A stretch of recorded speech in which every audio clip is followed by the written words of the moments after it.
Is the voice coming and the video clear?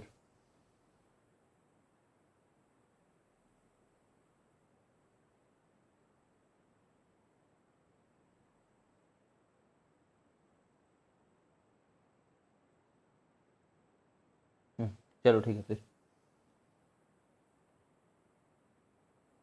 तो आज last portion पढ़ेंगे। ठीक है, खत्म करते हैं और इसको पहले न्यूक्लियर फ्यूज़न पढ़ लेते हैं। तो जो बात हम लोग को ध्यान देनी है न्यूक्लियर फ्यूज़न में या फिर फ्यूज़न में, वो दोनों ये है कि प्रोडक्ट क्या बोलना चाहिए, मास ऑफ पेरेंट जो होगा वो ग्रेटर होगा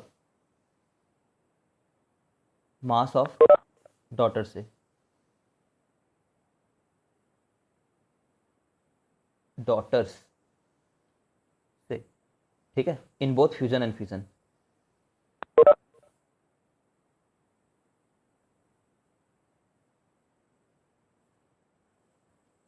ठीक है, सबसे बड़ी बात तो यही है।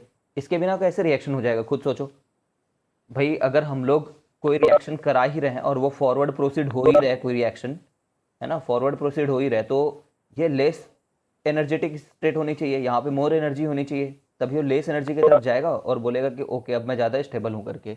ठीक है, कुछ लोगों को ये मिसकंसेप्शन रहता है कि पेरेंट्स का मास फ्यूज़न में तो ज़्यादा होता है, लेकिन उनको मिसकंसेप्शन रहता है कि फ्यूज़न में डॉटर लोग का मास ज़्यादा रहता है, दो लोग जुड़ रहे हैं ऐसा सोचते हैं। हो कुछ भी रहो, पहले मास ज़्यादा होना चाहिए बाद वाले से। ठीक है, तो अब फ्यूज़न में ध्यान देने वाली बात यह है कि फ्यूज़न हम लोग अर्थ में ना कंट्रोल कर सकते हैं। ठीक है, कंट्रोलेबल है हमारे लिए, कंट्रोलेबल। और टेक्नोलॉजी भी अब बहुत पुरानी हो गई है ये फ्यूज़न वाली। ठीक है, बहुत पुरानी मतलब ऐसे नहीं 500 साल हो गया। ठीक है तो रिसेंट ही न्यूक्लियर पूरी फिजिक्स ही मॉडर्न फिजिक्स कहलाती है। ठीक है, बट स्टिल ये रिलेटिवली जो है ओल्डर है फ्यूजन के मुकाबले। फ्यूजन जो है आजकल हम लोग कंट्रोल कर पा रहे हैं। Yes, there are many functional operational nuclear fusion based power plant अभी भी हैं, इंडिया में भी हैं, ऐसा नहीं कि इंडिया में नहीं है। ठीक है, बट स्टिल वो थोड़े से टफ होते हैं और उतना ज़्यादा उस पर भी रिसर्च नहीं हो पाया, उतना ज़्यादा हम लोग को सक्सेस नहीं मिला है। ठीक है, बट यू शुड अंडरस्टैंड कि फ्यूज़न भी हम कंट्रोल कर पा रहे हैं आजकल, बट ये रिलेटिवली मोर कंट्रोलेबल है। ठीक है, और फ्यूज़न जो है ना, फ्यूज़न और फ्यूज़न के मुकाबले फ्यूज़न में लेस एनर्जी निकलती है, less energy as compare to what, as compare to fusion. Fusion में बहुत ज़्यादा निकलता है। The logic is quite clear कि क्यों ऐसा होता है फ्यूज़न और फ्यूजन के केस में, कि फ्यूज़न में कम निकलता है फ्यूजन में ज़्यादा निकलता है। क्योंकि तुम जानते हो फ्यूज़न के केस में हम लोग बहुत जल्दी उसकी तरफ बढ़ते रहते हैं। याद आया ये ग्राफ? ठीक है, तो जैसे मान लो हाइड्रोजन का फ्यूज़न हो रहा है हीलियम बनने में, तो अपन इतना बड़ा जंप ले ले रहे हैं, समझ रहे हो? जबकि यहाँ पे यूरेनियम से अगर हम लोग आयरन भी पहुँच जा रहे हैं, ठीक है, which is not the case, एक ही बार में आयरन नहीं पहुँच जाते। तो यूरेनियम से अगर हम क्रिप्टन भी पहुँच जा रहे हैं, बेरियम क्रिप्टन वगैरह भी पहुँच जा रहे हैं, तभी भी बहुत कम गैप आ रहा है, देख पा रहे होगे तुम। This height is not much but this height is quite high. ठीक है, तो फ्यूज़न में बहुत ज़्यादा एनर्जी रिलीज होती है ना। ये क्या चीज़ है, बाइंडिंग एनर्जी पर न्यूक्लियन है, अगर तुम्हें याद होगा तो। ठीक है, और ये तो जेड नंबर्स हैं अपने।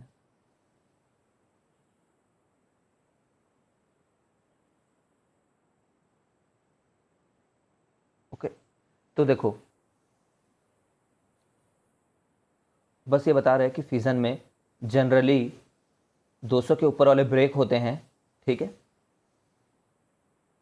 देखो क्या बोल रहे हैं, the most attractive Beed from a practical point of view, है ना। प्रैक्टिकल मतलब जो वाकई फिजिबल बात है, ज़्यादा जिसको आसानी से हम लोग कंट्रोल कर पाते हैं, कंसिडरिंग एवरीथिंग ना, कंसिडरिंग इकोनॉमी ऑल्सो, कि भाई खोदने में उसको एनरिच करने में बहुत सारे पैसे लगते हैं ना, टेक्नोलॉजी चाहिए। ठीक है, तो from practical point of view to achieve energy from nuclear fusion is to use 238 as the fusion material. Sorry 236 has the fission material. ठीक है,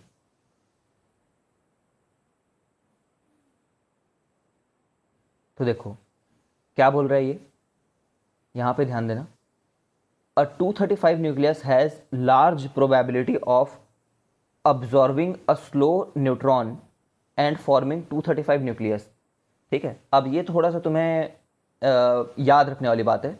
इसको हायर क्लासेस में पढ़ते हैं कि ये प्रोबेबिलिटी ऑफ एब्जॉर्बिंग क्या होता है करके, वो हमें जानने की ज़रूरत नहीं है। बस हमें इतना याद रखना है कि 235 के पास में काफ़ी एब्जॉर्बिंग कैपेसिटी होती है। नाउ व्हाट इज दिस, समझो जो 236 है ना,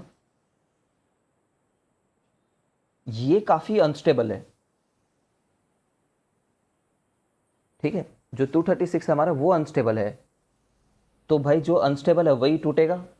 ठीक है, तो ये ईजिली फिसाइल है।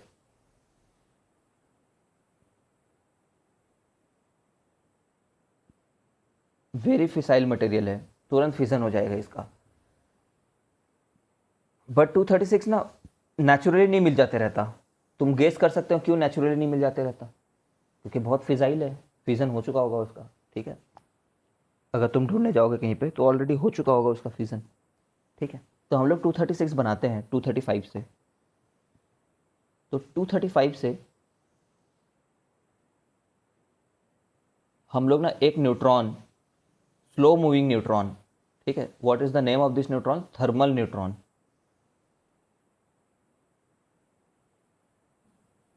ठीक है, जो थर्मल न्यूट्रॉन होता है जिसको स्लो मूविंग बोलते हैं, मैं बताता हूँ कैसे बनाते हैं इसको।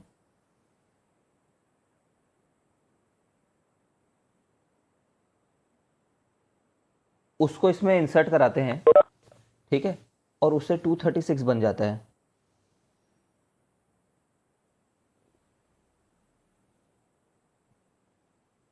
और 236 फिर कोई भी एक्स और वाई में और कोई एन नंबर ऑफ न्यूट्रॉन में ब्रेक हो जाता है। ये न्यूट्रॉन जिसमें ब्रेक होता है, कभी 2 न्यूट्रॉन भी रिलीज हो सकता है, कोई दूसरा अगर प्रोसेस हो, एक्स डैश वाई डैश, कोई दूसरे लोग निकल रहे हों, तो इसमें 3 न्यूट्रॉन भी हो सकते हैं। वो लोग बहुत सारे प्रोसेसेस से ब्रेक होता है, there is not one reaction from here onward. ठीक है, अब देखो एक साथ एक ही रिएक्टर में दो दो रिएक्शन भी हो सकते हैं इन दोनों का, तुम्हें क्या पता अंदर क्या हो रहा है। ठीक है, अच्छा, जैसे हम लोग ये जानते हैं कि जो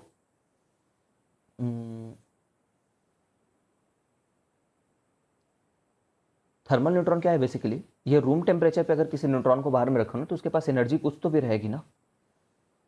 उस एनर्जी के चलते ये लोग मूव करते हैं। थर्मल मतलब समझो 25 डिग्री सेल्सियस, ठीक है, 30 डिग्री सेल्सियस, 40 डिग्री सेल्सियस, ऐसे रूम टेम्परेचर के आसपास के न्यूट्रॉन है ये, और उसके चलते इनकी मूवमेंट हो रही है। ठीक है, ये वैसे न्यूट्रॉन नहीं है वेरी फास्ट मूविंग। क्यों ऐसा करते हैं कि फास्ट मूविंग न्यूट्रॉन को नहीं करते, क्यों इनको स्लो ही होना चाहिए। Thermal neutron are those neutrons simply speaking which are currently at room temperature and their motion is due to purely their, है ना, टेम्परेचर बेस्ड काइनेटिक एनर्जी। जिसे तुम 3 kT वगैरह सुने हो ना, क्या होता है ये, F/2 nRT सुने हो कुछ, F/2 kT। सुना है सर। ठीक है, तो ये तो सिर्फ और सिर्फ समझो काइनेटिक एनर्जी जिनके पास होती है। बट अगर पोटेंशियल एनर्जी भी हो तो डबल कर देते हैं उसको, अगर तुमने ध्यान दिया हो तो। ठीक है, 2 डिग्रीज ऑफ, अगर पोटेंशियल एनर्जी भी हो तो काइनेटिक एनर्जी भी रिस्पॉन्सिबल होता है, और पोटेंशियल एनर्जी भी रिस्पॉन्सिबल होता है उसके एनर्जी के लिए। ठीक है, खैर अपन इधर इधर जाने की जरूरत नहीं अपन को, बस ये 3 kT होती है, इतना याद रखना है। ये भी याद नहीं रखना है किसी एग्जाम पर्पज़ के लिए, बस ये F/2 nRT वाले लॉजिक से आता है। बट 2 क्यों रहता है F/2 में, देखो इक्विपार्टीशन एनर्जी में क्या बोला गया था, ½ kT एनर्जी होता है भाई हर एक डिग्री ऑफ फ्रीडम में पर मॉलिक्यूल। बट इसमें सिर्फ और सिर्फ के ही कंसिडर्ड होता है ना, हम आइडियल गैसेस पढ़ रहे होते हैं उस समय, जिस समय पे इसको निकाल रहे होते हैं अपन। ठीक है, तो उसमें ½ kT है। बट अगर पोटेंशियल एनर्जी भी आ जाए तो ½ kT एडिशनली ऐड हो जाता है। और ऐसे अगर 3 डिग्री ऑफ फ्रीडम है, ये तो पर डिग्री ऑफ फ्रीडम पर मॉलिक्यूल है ना, तो ऐसे 3 डिग्री ऑफ फ्रीडम होते ही है, तो 3 kT निकल करके आता है। हाफ और हाफ एक बार पहले तो 1 हो गए, के प्लस पी मिला करके। और एक न्यूट्रॉन 3 डायरेक्शन में ऐसा हरकत कर सकता है, 3 डायरेक्शन में ट्रांसलेट हो सकता है, तो 3 kT आता है। ठीक है, तो जो टी है ना, इस समय टी को क्या डालेंगे इसके एनर्जी के हिसाब से, इस टी को रूम टेम्परेचर के आसपास की एनर्जी डालेंगे। और ऐसा क्यों है वो बहुत इंटरेस्टिंग बात है, मैं तुम्हें बस बता रहा हूँ, ये सिलेबस में नहीं है कि क्यों ये स्लो ही होना चाहिए, बट यूज कर सकते हो, बहुत ईजी है।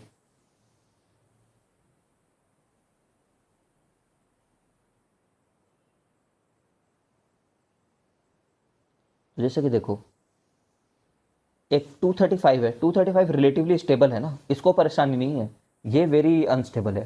तो 235 में बहुत सारे न्यूट्रॉन रखे हुए हैं, बहुत सारे प्रोटॉन भी रखे हुए हैं, ठीक है, अभी इनकी फैमिली ठीक है, बट इसमें एक घुसपैठिया आ जाता है, एक एडिशनल न्यूट्रॉन इसके अंदर में। और अगर ये न्यूट्रॉन बहुत फास्ट मूविंग हुआ, अगर वेरी फास्ट हुआ, तो ये नॉकआउट कर देगा और खुद जा करके बैठ जाएगा। समझ रहे हो ना, इसने किसी को नॉकआउट कर दिया, खुद जा करके बैठ गया। तो अब इससे पूछते हैं कि भाई तुम्हारे में पहले 235 थे क्या, तो ये बोलेगा हाँ 235 थे। फिर हम लोग बोलेंगे न्यूट्रॉन आया तो क्या हुआ, तो बोलेगा कि न्यूट्रॉन जब आया तो एक को बाहर निकाल दिया, खुद बैठ गया। तो अब तुम्हारे में कितने हैं, तो 235 ही हैं, तो कोई परेशानी, तो लोग बोलेंगे नहीं कोई परेशानी नहीं है, ठीक है। बट अगर एक स्लो मूविंग आता है तो नॉकआउट तो करता नहीं, खुद जाकर के बैठ जाता है, ठीक है, स्लो मूविंग घुस जाता है। अब इनसे पूछते हैं कि भाई 235 थे, अब क्या हो रहा है, तो बोलेगा 235 थे, एक तो वैसे जगह कम थी हमारे पास में, हम लोग पहले पहले भी उतने भी स्टेबल नहीं थे, चल रहा था दिन हमारा, ठीक है, लेकिन अब तो 236 हो गए हैं अपन लोग, और भी जगह की कमी हो गई है, अब तो काफ़ी अनस्टेबिलिटी है, घर में हल्ला हो गया है, अब हमें टूटना ही पड़ेगा, ठीक है। तो इट बिकम्स अन अनस्टेबल 236 उसके आ जाने के चलते, और फिर ये दो फ्रैगमेंट में ब्रेक हो जाता है। X and Y could be anything, barium and krypton हो सकते हैं, स्ट्रॉन्सियम एंड, देखेंगे अपन क्या क्या एलिमेंट रहते हैं, उनको तो रटना है अपन को। जीट्रियम होता है शायद, याद नहीं आ रहा मेरे को। तो इसमें ब्रेक हो जाता है, और ऑफकोर्स जब ये ब्रेक होते हैं तो एनर्जी रिलीज होती है, ये एनर्जी किस फॉर्म में रिलीज होगी, इनके केई के फॉर्म में, समझ रहे हो क्या। प्लस 3 न्यूट्रॉन भी है ना, मतलब 3 या फिर 2, जितने भी निकल रहे हो इस प्रोसेस में, तो 3 न्यूट्रॉन भी हैं। तो in what form is this energy, this energy is in the form of kinetic energy of these neutrons. सबसे ज़्यादा एनर्जी कौन लोग ले जाएंगे, जो सबसे कम मास वाले हैं उनके पास सबसे ज़्यादा एनर्जी पहुंच जाएगी। क्यों ऐसा होगा, मैंने 10 बार बताया तुम लोग को, पत्थर 3 पड़े हुए हैं मान लो बड़े बड़े, एक बहुत छोटा पत्थर पड़ा हुआ है, और उनको तुम लात मार रहे हो, तो सबसे ज़्यादा के ई किसके पास आ जाएगा, पत्थर तो हिलेंगे भी नहीं, उनके पास ऑलमोस्ट 0 के ई रहेगा, और जो सबसे छोटे पार्टिकल हैं न्यूट्रॉन्स, उनके पास के ई आ जाएगी, एक्सट्रीमली फास्ट के ई आ जाएगी, पूरी की पूरी एनर्जी लगभग इनके पास से ली जाती है। ये हमने अल्फा पार्टिकल में देखा भी है, ठीक है। अब ये बताओ, जो ऐसे 3 न्यूट्रॉन निकले हैं, क्या वो यूजफुल है हमारे लिए फर्दर न्यूक्लियर रिएक्शन को कराने के लिए, बिल्कुल यूजफुल नहीं है। समझ रहे हो, जो 3 न्यूट्रॉन है, एक साथ 3 नहीं है, ऐसा नहीं है कि 3 एक साथ हैं, समझ रहे हो कि 3 छोटे छोटे हैं ये लोग, 3 न्यूट्रॉन, ये लोग यूजफुल नहीं है हमारे लिए, ठीक है। तो हम लोग को इनको स्लो डाउन करना होगा ताकि रिएक्शन परपेचुएट हो पाए, रिएक्शन चलते रहे, है ना, रिएक्शन प्रोग्रेसिव रहे। तो उनको रोकने के लिए जो 3 फास्ट मूविंग न्यूट्रॉन निकले हमारे पास में, इनको स्लो डाउन करना जरूरी है, otherwise they will just knock out and it won't be useful. तो हम लोग इसके लिए ना एक मॉडरेटर लगाते हैं। What is the use of this moderator, to moderate the speed, to moderate the speed so that the reaction में कंटिन्यू। और मॉडरेटर कौन कौन रहते हैं, वाटर होते हैं, हेवी वाटर होते हैं, ठीक है, और ग्राफाइट भी होते हैं, ठीक है। जैसे मुझे इनका नाम याद है वैसे तुम्हें भी याद होना चाहिए। तो तीनों होते हैं, बट ज़्यादातर D2O को यूज़ करते हैं मान लो, ठीक है। क्यों करते हैं वगैरह वगैरह दुनिया भर की बातें, जरूरी नहीं है, मैं बता सकता हूँ D2O को क्यों यूज़ करते हैं, है ना। सबसे पहले तो H2O को समझो कि H2O को क्यों यूज़ करते हैं, तब तुम ज़्यादा बेटर अप्रिशिएट कर पाओगे, ठीक है। D2O तो बस याद रखना है, D2O यूज़ करते हैं, बट H2O से समझो। देखो, पानी पानी में ही H+ और OH- के फॉर्म में रहता है, जानते हो।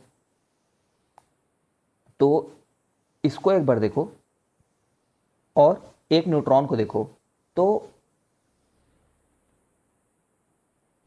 एक न्यूट्रॉन जो है वो छोटा सा एक न्यूक्लियॉन है, और ये क्या चीज़ है, H+, ये भी तो मास ऑफ प्रोटॉन बस है, सिंपल एक, है ना। H plus is nothing but nucleus of an hydrogen atom. तो ये दोनों लगभग सिमिलर मास के हो गए कि नहीं हो गए?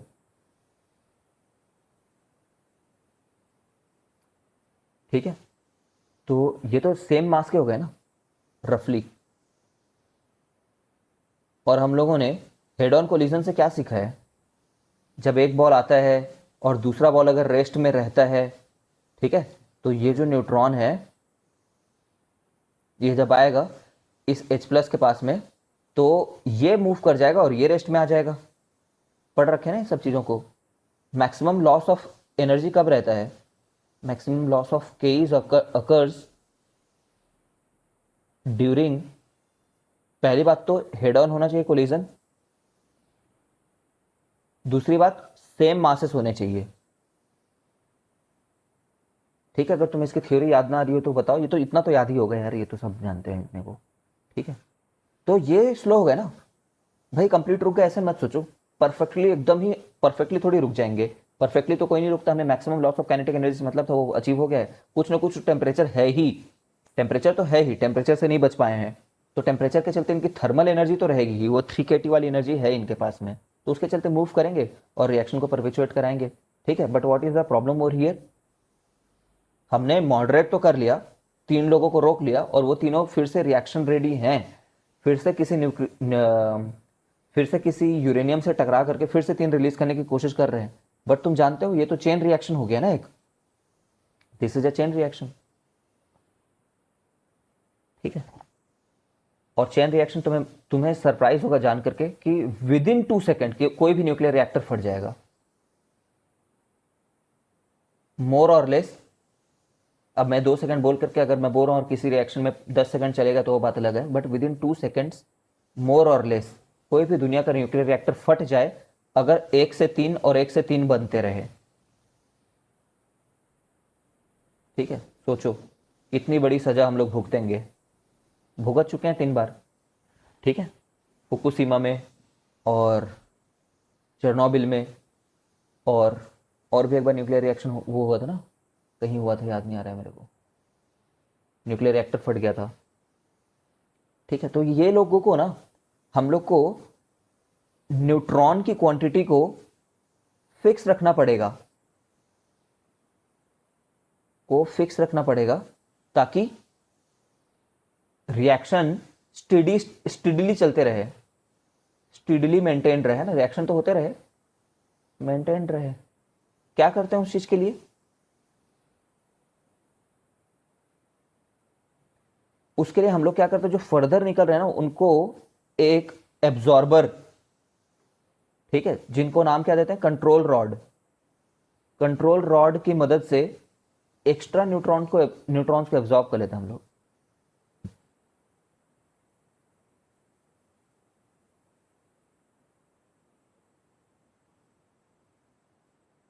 ठीक है, कंट्रोल रॉड क्या करता है, ये जो न्यूट्रॉन निकल रहा है ना, ऐसा समझो फेविक्विक है इस रॉड में, उसमें एक्स्ट्रा न्यूट्रॉन चिपक जाते हैं। देखो पहले क्या एक ऐड आता था, फेविक्विक से मछली पकड़ लेता था, तो इस कंट्रोल रॉड को बाहर निकाल लेते हैं हम लोग।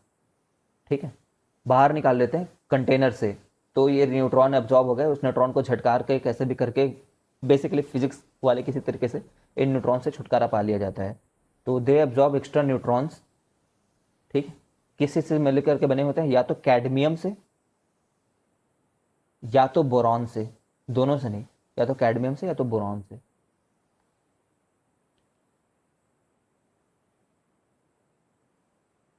ठीक है, अब देखते हैं एक बार और कैसे होता है ये करके। एक कंटेनर होता है बहुत बड़ा,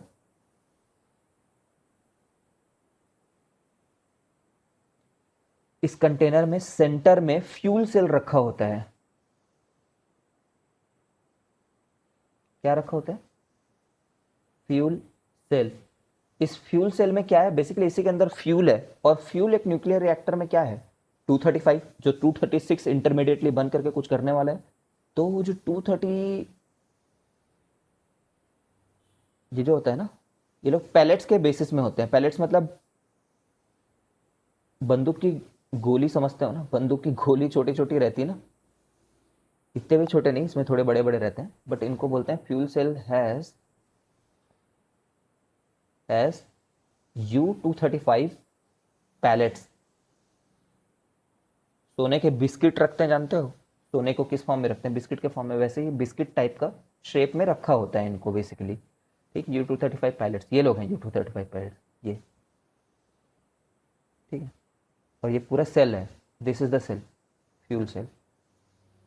ठीक है, अब यहाँ पे जो चीज़ मैं यहाँ बना रहा हूँ, व्हाट इज इट? ये जो चीज़ है ये है मॉडरेटर। D2O को इसलिए यूज़ करते हैं बिकॉज D2O के पास ज़्यादा अच्छी एब्जॉर्बिंग पावर होती है। अब ये एब्जॉर्ब करना मतलब ये नहीं होता यार फिजिक्स में हमेशा कि तुम जाकर के उसको अंदर घुसा लिए हो, ठीक है, मतलब एब्जॉर्ब कर लिया अंदर चलेगा तुम्हारे, ऐसा नहीं होता हमेशा। एब्जॉर्बर का मतलब ये होता है कि कितना अच्छा तुम उसको इंटरैक्ट करने के लिए एक क्रॉस सेक्शन दे पा रहे हो, तुमसे कितने अच्छे से वो टच हो पा रहा है, उसको एब्जॉर्प्शन बोलते हैं, समझो एक हिसाब से। ठीक है, मॉडरेटर D2O होता है heavy water because it has a better cross section of absorption. ठीक है, अब हमने एक थर्मल न्यूट्रॉन निकाला, उस थर्मल न्यूट्रॉन को भटकते भटकते इसमें भेजा, उसने इसको क्या बना दिया? 236 बना दिया। ठीक है, यहीं पे ही समझने के लिए समझो कि यहीं पे ही दो फॉर्म हो गए जिनके पास लगभग ज्यादा काइनेटिक एनर्जी नहीं थी, कुछ एक्स और वाई में फॉर्म हो गए, और तीन बुलेट की स्पीड से, लिटरली बंदूक की स्पीड से क्या निकल गए? न्यूट्रॉन निकल गए। ठीक है, जो तीन न्यूट्रॉन निकले ये लोग घूमते घूमते आकर के फिर से रिएक्शन करने वाले हैं। ठीक है, अभी तो तीन न्यूट्रॉन क्या करेंगे? सबसे पहले D2O से टकराएंगे, D प्लस और D प्लस से टकराएंगे और तुरंत स्लो डाउन हो जाएंगे, और टकराने के बाद में अपने थर्मल नेचर के चलते इधर आकर के फिर से रिएक्शन करेंगे। ठीक है, तो ये लोग D2O से टकराते हैं, स्लो डाउन हो जाते हैं, और फिर से तीन निकलते हैं। तो फिर से जो तीन निकलते हैं ज़्यादा हो रहे हैं अब, क्योंकि ये तो ऊपर में कंट्रोल रॉड रखा होता है हमने। ठीक है,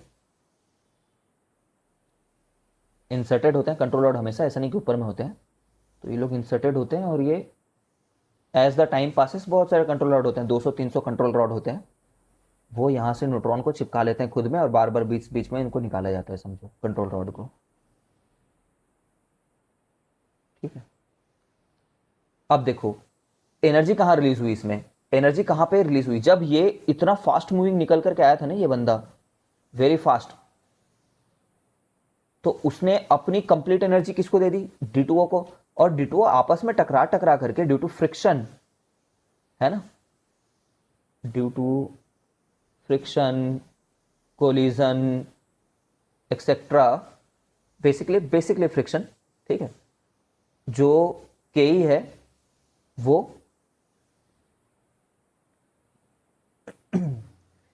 हीट में कन्वर्ट हो गया, हीट ऑफ वाटर में।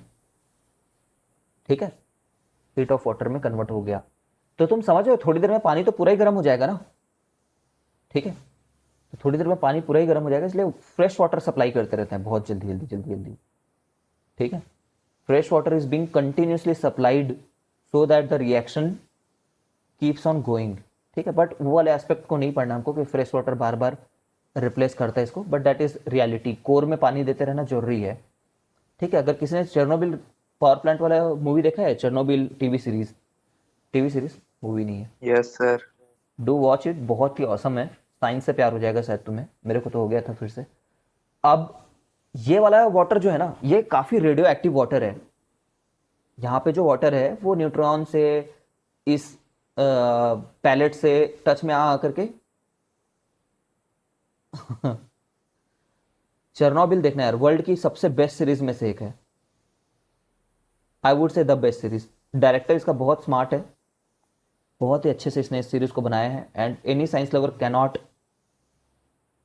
Forget about it. ठीक है, बहुत अच्छा, मैंने शायद 20 से ज़्यादा बार देख ली होगी, फुल टू फुल।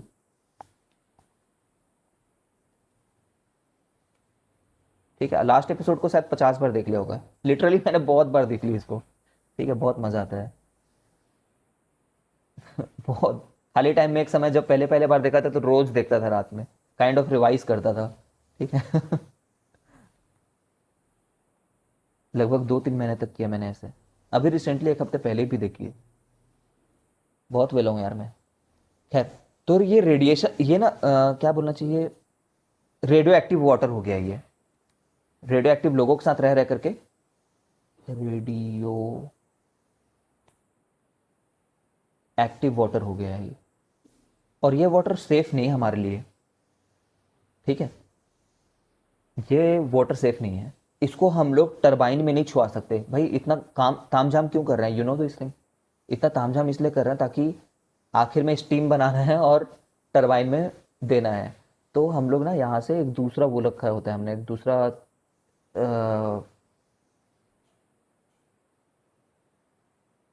पाइप रखा होता है,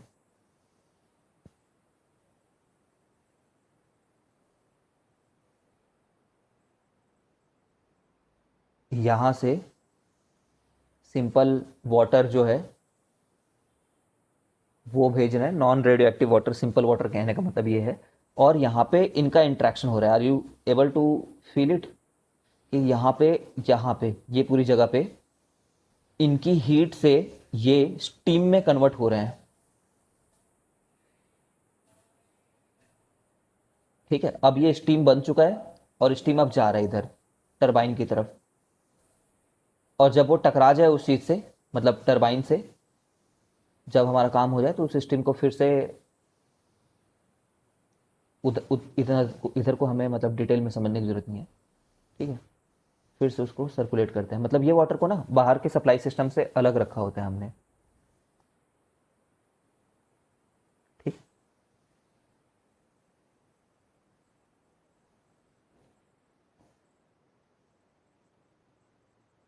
आई think this much only is needed, ठीक है। What is moderator, moderator speed को मॉडरेट करता है। What is a control rod, control rod neutron को एब्जॉर्ब करता है। Why do we need to control the speed of the neutron, because fast moving neutron cannot cause the reaction, they will simply knock out, और कुछ नहीं करेंगे। Slow moving वाले जो होते हैं वही जाकर के चुपचाप बैठते हैं वहां पे,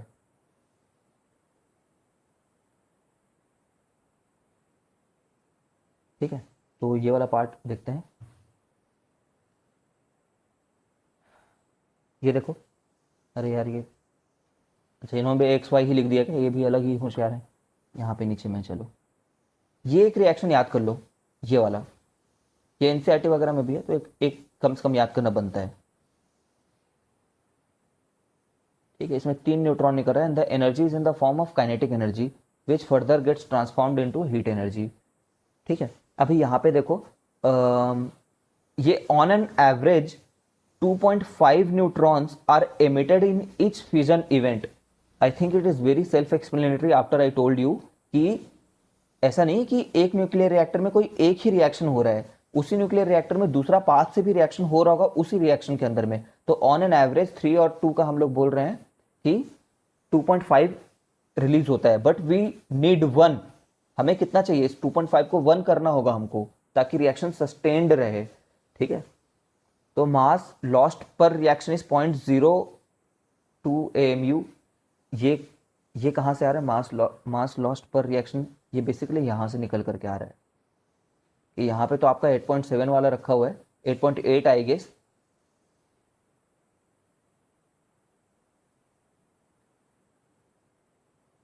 इससे आयोडीन रिलीज नहीं होता। आयोडीन एक प्रकार का एब्जॉर्बर होता है जो रेडियो एक्टिव चीज़ों को एब्जॉर्ब कर लेता है, ठीक है, बेसिकली हमारे सेल्स वगैरह को बचाता है वो, ठीक है। तो यहाँ पे 8.8 और यहाँ पे कहीं पे 8.6 वगैरह कुछ मान लो, तो ये जो डिफरेंस है ना 0.2 AMU का, वो एग्जैक्टली ऐसा नहीं है, रुको, ये बस बता रहे हैं कि भाई मास डिफरेंस इतना रहता है, ये तुम्हें याद रखना होगा, ठीक है। इनके मासेस को मिलाओ और इनके मासेस को मिलाओ तो इतना रहता है। फिर उसके बाद में अगर तुमने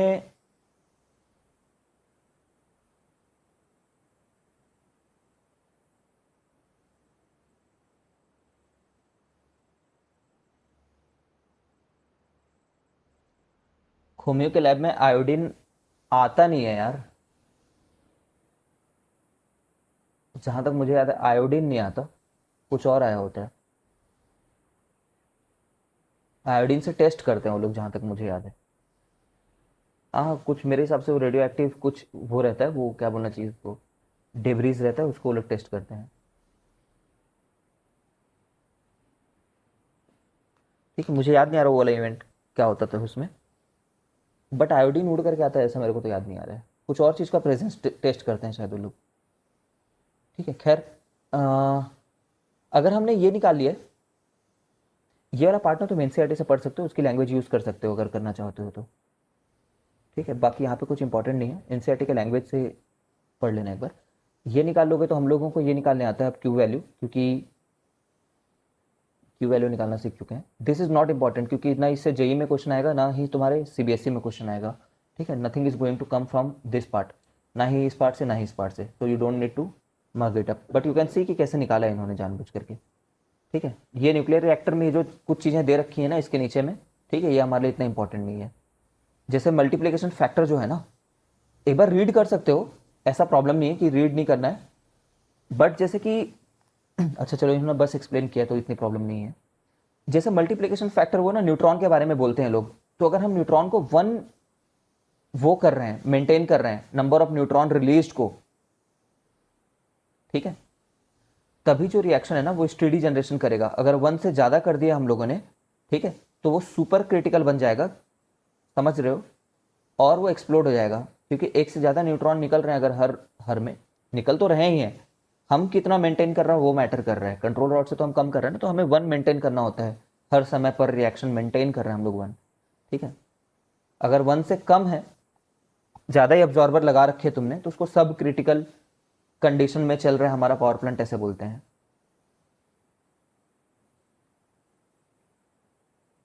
ठीक है, फ्यूजन, न्यूक्लियर फ्यूजन क्या है? न्यूक्लियर फ्यूजन में कुछ भी नहीं, सेट ऑफ रिएक्शन है, कंप्लीटली याद करने हैं। अगर सीबीएसई एग्जाम होता तब इसको याद करते थे। I don't see any point in mugging them up right now. ठीक है, literally don't see any point mugging them up. ठीक है, अगेन ये जो अगर याद करना ही है यहाँ से कुछ रिएक्शन, तो सीबीएसई के एनसीईआरटी का हम लोग याद करेंगे। ठीक है, देखो क्या होता है, एक सन में, सन में मतलब ऐसी किसी भी जगह में जहाँ पे बहुत ज़्यादा काइनेटिक एनर्जी, बहुत ज़्यादा हीट हो, अगर बहुत ज़्यादा हीट रहेगी किसी भी जगह पे, तो बहुत ज़्यादा काइनेटिक एनर्जी मिलेगी उनको, किनको, जो भी चीज़ है वहाँ पे। जैसे कि हाइड्रोजन है तो हाइड्रोजन को बहुत काइनेटिक एनर्जी मिलेगी।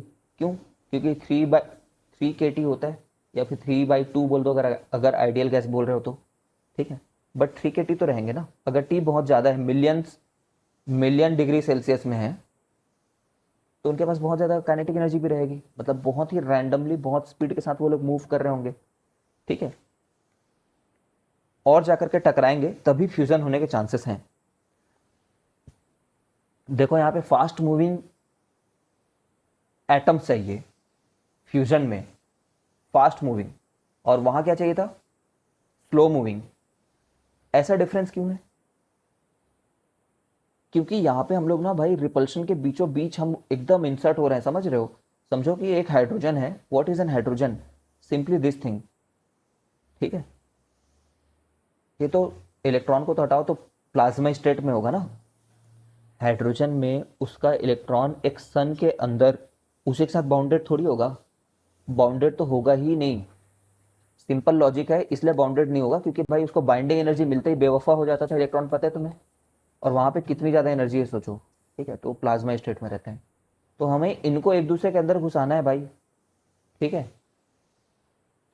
पढ़े तो हो ही, कैसे अंदर घुस जाएंगे यार जब इनके पास इतना ज़्यादा फोर्स लग रहा है, जब आर को लगभग जीरो बना देने वाले हो अब तुम, जब एक दूसरे के अंदर घुसा दे रहे हो तो, एक दूसरे के अंदर घुसा दे रहे हो तो।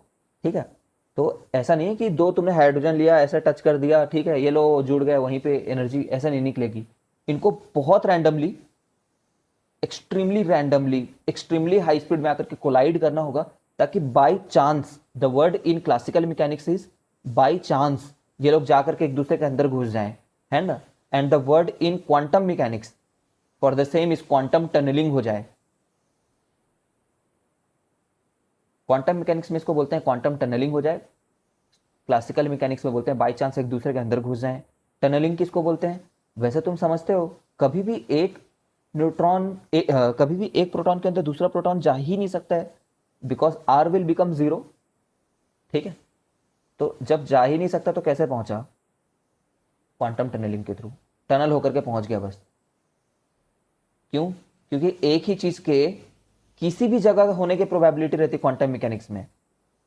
क्वांटम मैकेनिक्स सेज कि जो एटम तुम्हारे पास में है उसका इलेक्ट्रॉन तुम्हारे पास में भी हो सकता है वो जा करके, ठीक है, कहीं और जंगलों में भी हो राइट नाउ। ठीक है, तो ऐसा कुछ भी हो सकता है क्वांटम मैकेनिक्स में mathematically, and which is the reality, we can not shy away from the reality. ये एक्सपेरिमेंटल ऑब्जर्वेशन है कि न्यूक्लियर फ्यूजन होते हैं तो होते हैं, मतलब quantum tunnelling is the reality. दुनिया तुम्हारे हर मोबाइल में क्वांटम टनलिंग हो रही है, तुम्हारे मोबाइल फोन में, तभी तुम्हारा मोबाइल फोन चल रहा है। खैर, मैंने बताया कि क्यों high temperature is required to break the electrostatic force barrier और electrostatic potential barrier which is very high. We need very high speed and randomness. ठीक है, तो एक स्टेप तो ये होता है which you have to mug up. इस स्टेप में दो हाइड्रोजन मिलकर के एक हीलियम बनाते हैं, और देखो कंप्लीट हीलियम नहीं बना है ना, ये क्या बन रखा है देख लो, जो भी है ये। ठीक है, 2He4 नहीं बना है अभी। ठीक है, ये बनता है, ये जो भी है यही बनता है मान लो। जब ये बनता है तब इतनी mega volt, mega electron volt energy निकलती है। ठीक है, ये डेटा थोड़ा सा याद रखना होता है एक्चुअली में, और ये काइनेटिक एनर्जी के फॉर्म में है अगेन। फिर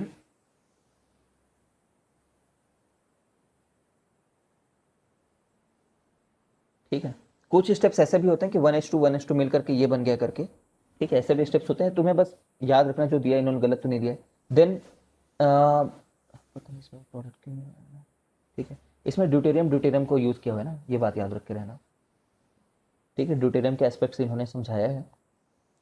फिर एक ड्यूटेरियम और एक 1H3 मतलब ट्रिटियम मिल करके हीलियम बना रहे हैं, और वहाँ पे भी कुछ न्यूट्रॉन निकल रहे हैं। ठीक है, क्या समझे हम लोग यहाँ से? कुछ दिमाग लगा सकते नहीं है, एनसीईआरटी में जो रिएक्शन लिखा है वो याद करना है। ऐसे 3 लिखे होंगे, उन तीनों को याद करना है, उन तीनों के एमईवी वैल्यू लिखे होंगे, वो तीनों को याद रखना है। ठीक है, एज इट इज मकअप करना है। ये सब लिखने की कोई जरूरत नहीं, क्योंकि ना सीबीएसई का भी क्वेश्चन पूछेगा, नहीं जेई पूछेगा। इसमें भी यही होगा कि पेरेंट के टोटल मार्क्स जो थे वो ज़्यादा थे।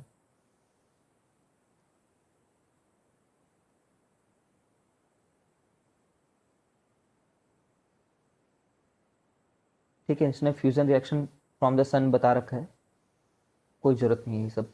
What ever is written in NCERT is important.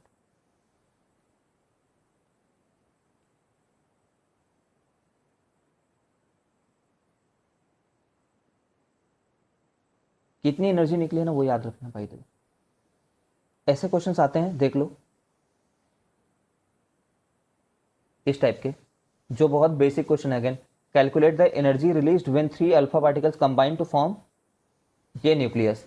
ठीक है, the atomic mass of helium is this. तो क्या बोलेंगे? Alpha plus alpha plus alpha मिले हैं 3 लोग, 3 लोग He से C12 बने हैं, तो इनका मास ऑफकोर्स ज़्यादा होगा इनसे, तभी तो एनर्जी रिलीज होगी। तो 3 टाइम्स इनका न्यूक्लियस का मास 4.002603 माइनस इनके 3 इलेक्ट्रॉन का मास 0.000, 3 बार 0 था क्या, याद दिलाओ? इलेक्ट्रॉन में 5 समथिंग।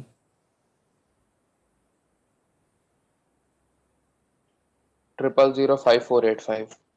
ठीक है, तो 0005 है। अब इसको तुम समझ ही रहे हो कि 000 कर दे तो इतना इंपॉर्टेंट नहीं था ये काम करना। तो इतना इसका मास हुआ, और इतने में से एक बार ये हटाना है कार्बन को। ठीक है, तो कार्बन का क्यों नहीं दे रखा है बताओ भाई? कार्बन का तो 1U होता ही है ना, तो 12U। कार्बन तो स्टैंडर्ड है। ठीक है, तो इसका इसलिए 12 हो गया। अब यहाँ पे देख पा रहे हो कि ये जो भी वैल्यू आ रही थी इसका इंटू सी स्क्वायर करोगे। ठीक है, फिर यू सी स्क्वायर को 931 938 ले लेना, जो भी था मैं वैल्यू भूल गया अगेन। 931 है ना? ठीक है, 931 यू सी स्क्वायर को ले लेना, तो इतना आ रहा है।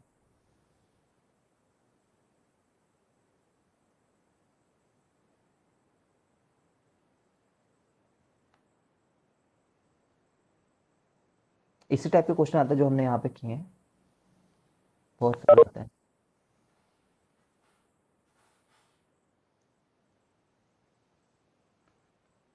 खत्म हो गया ये तो। सन की लाइफ एक बार बताने की कोशिश करता हूँ, अगर भूल जाऊँ तो बता दूंगा कि भूल गया मैं करके। ये हमारे सिलेबस में नहीं है, बस एक बार हम लोग ऐसे for the sake of interest देख रहे हैं। सन जो लोग यंग सन होते हैं, सन पैदा कैसे होता है? एक स्टेटमेंट होता है, the death of the sun is decided at its birth. सुना है क्या कभी ऐसा? काफी फिलोसफिकल। No sir. उसके पैदा होते ही उसकी मृत्यु घोषित हो जाती है कि तू कैसे मरेगा। ठीक है, तो क्या होते हैं बेसिकली, क्लाउड्स घूम रहे हैं, क्लाउड्स। ठीक है, क्या चीज के क्लाउड्स हैं? डस्ट के क्लाउड्स हैं, लिटरली डस्ट हैं ये लोग, धूल मिट्टी आयरन बोरॉन। ठीक है, धूल घूम रहे हैं, बट कितने बड़े धूल लोग घूम करके एक सन बनना चाह रहे हैं। तो अगर छोटा सा धूल घूम रहा था और वो सन बना और एक बड़ा बना, तो इनकी दोनों की लाइफस्टाइल अलग अलग जाती है आगे। ठीक है, अब तो ये कैसे हो रहा है? ग्रेविटी के चलते आपस में आ जा रहे हैं। ठीक है, ग्रेविटी के चलते मिल करके डेंस हो रहे हैं, ग्रेविटी के चलते मिल करके डेंस हो रहे हैं। ठीक है, तो सन बनेंगे, कोई लोग छोटे सन बनेंगे, कोई लोग बड़े सन बनेंगे, पास आते जाएंगे, और जो डस्ट का जो सेंटर है वो गर्म होता जाएगा। ठीक है, दोनों ही केसेस में, चाहे छोटा सन बने चाहे बड़ा सन बने। ठीक है, सन का डेंस गर्म होता जाएगा और ग्रेविटी बढ़ते जाएगी और पास के डस्ट को ये लोग खींचते जाएंगे, डिपेंडिंग ऑन कि कितने बड़े डस्ट से ये लोग चालू हुए हैं। ठीक है, अब कोर में इतनी एनफ गर्मी आ जाएगी कि वो हाइड्रोजन को हीलियम बनाने में कैपेबल हो जाए। ठीक है, हाइड्रोजन को हीलियम बनाने में, तो समझो इसमें ज्यादा गर्मी रहेगी as compare to this, because it has more larger mass. ठीक है, ज्यादा मास के चलते, ज्यादा ग्रेविटेशन के चलते ज्यादा अंदर में गर्मी है। ठीक है, तो एक प्रकार का टसल चालू हो जाता है दो चीजों के बीच में, अंदर जाते हुए ग्रेविटी से समा जाने के में, ग्रेविटी के चलते लोग श्रिंक होते जा रहे हैं, और एक हाइड्रोजन से हीलियम बनने के चलते, फ्यूजन होने के चलते, एनर्जी रिलीज होने के चलते एक्सपैंड होने में। समझ रहे हो, दोनों में ही ये टसल फेस होता है।